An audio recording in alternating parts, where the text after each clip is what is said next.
ce TZ da Jagora Sufiyar DJ da Dr. Nura M wato Chairman wa ka fi so wane ne madubinka a harkar waƙa.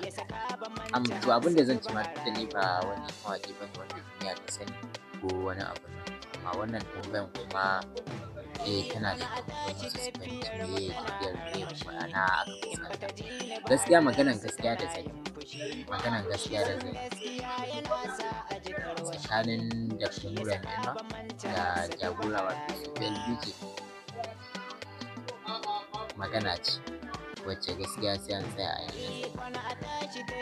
A fanni dai na waƙa ban san cewa zan iya waƙa ko zan iya kasancewa mai waƙa. Gaskiya na dubi salon